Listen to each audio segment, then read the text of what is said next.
Last one for Unit 2 review, equilibrium and shortages and surpluses. So let's draw a quick graph here. So we have three different situations. Actually, I'll just draw one graph for all of them. All right, so I've got a demand curve. I've got a supply curve. And let's add some things onto here. All right, so let's make sure we're well labeled.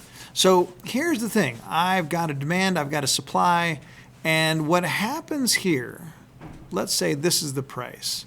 For whatever reason, the price is way up here. And when we hit this, we have not many people demand this. So this is my demand curve, so I'm just going to follow this down. The quantity of people demanding this is not many. The quantity of people and businesses supplying this is a lot. So what happens here is we've got this gap between these two lines, and this is a surplus. This is the price is too high. So if you've ever been in the store and they couldn't sell anything, they've got what's called a surplus. So think, what do you do if you own a store and you have all this extra stuff laying around? The only thing you can do really that's effective, and it's going to work every single time, is you have to just lower the price and put it all on sale.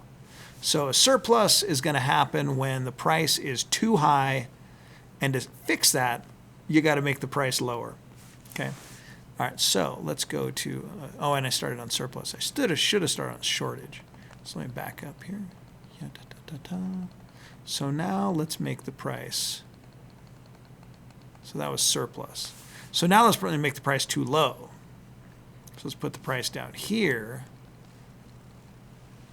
So we have, this is our quantity supplied is pretty low, right? It's only this much. But our quantity demanded, there's a lot of people that want this thing.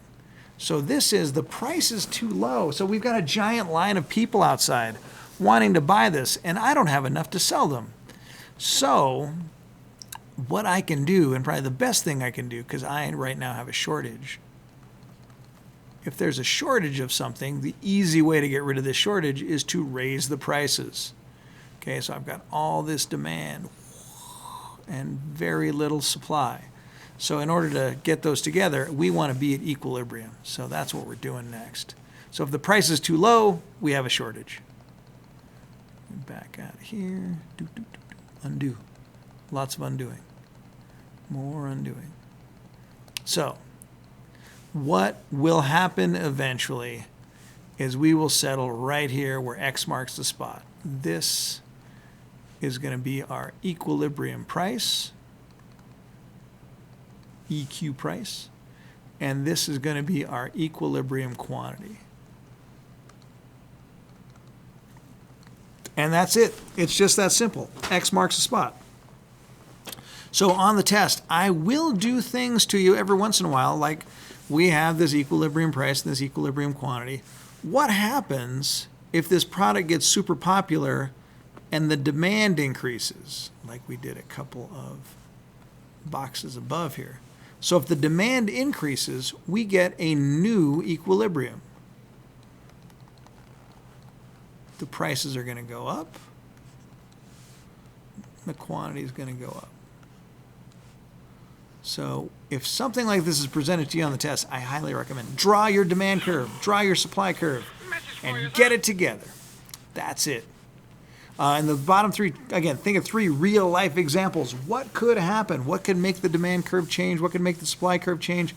And what would that look like? Because you're going to need to know. Bye.